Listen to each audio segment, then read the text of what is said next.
It's easy to fall in love with a place like this. 4 centuries ago, European seafarers were enchanted. Now, Hollywood stars like to chill here. North Island is a small granite island in the Seychelles that boasts one of the world's most exclusive and expensive resorts. A night here costs more than 2,000 euros. Prince William and his bride Kate Middleton spent their honeymoon here.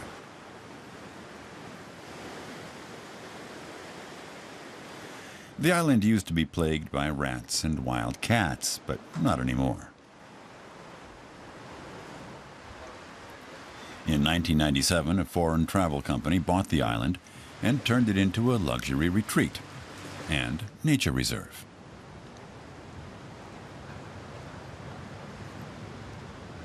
Everything run on North Island is done with environment in the background. The main reason the island was bought was to rehabilitate the island to what it looked like before humans settled on the island. So there is great potential for this island to be a key biodiversity hotspot in the Seychelles. There's a high level of biodiversity in the Seychelles and a large number of endemic or unique native species.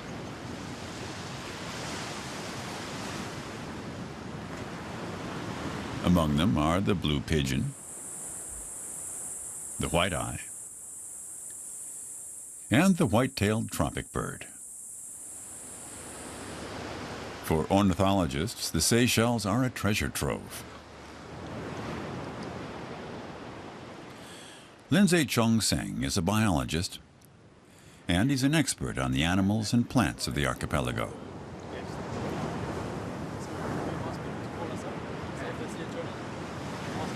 It's the main thing for me.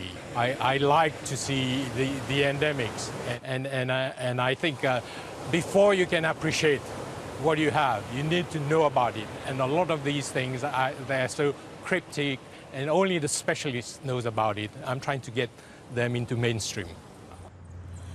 Lindsay Chong-Seng teaches at the University of Seychelles in Victoria, the capital on the main island of Mahé.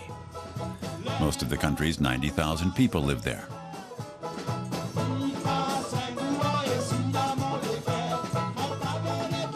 The Seychelles gained independence from Britain in 1976.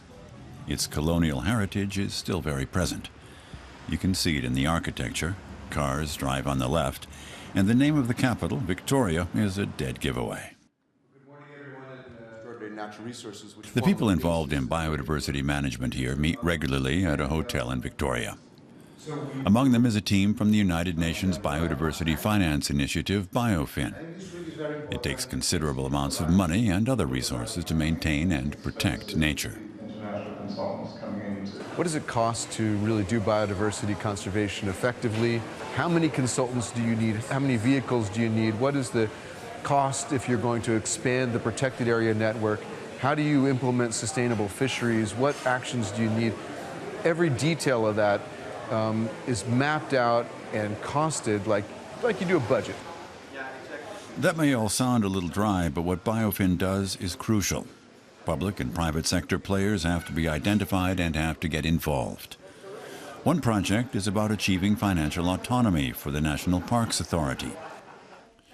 The idea is to redirect revenue from tourism and visits to the marine parks towards biodiversity. Biodiversity is very much what we sell.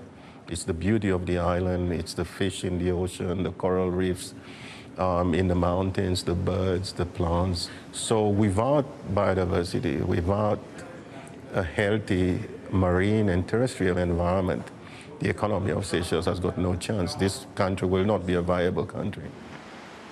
The beauty and diversity of nature is what draws foreign tourists, more than 200,000 a year. Tourism is the country's main source of income, but not mass-market holidaymakers. There are no huge hotels or resort complexes. The focus is on rich people and discreet luxury retreats. At one expensive hotel on the island of Preslin that describes itself as eco-friendly, rare hawksbill and green turtles breed on the unspoiled beach.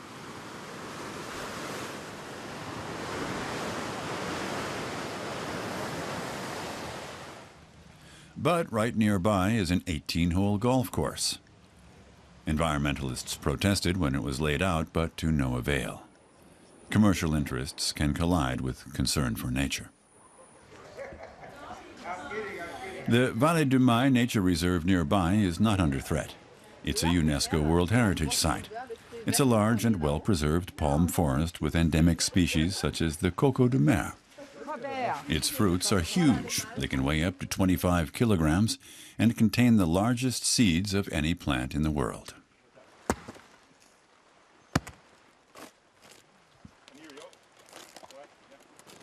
I get very proud when I think of the Coco-de-Mer. I think it's the thing that really epitomizes the Seychelles. There's an added responsibility. It doesn't belong to us.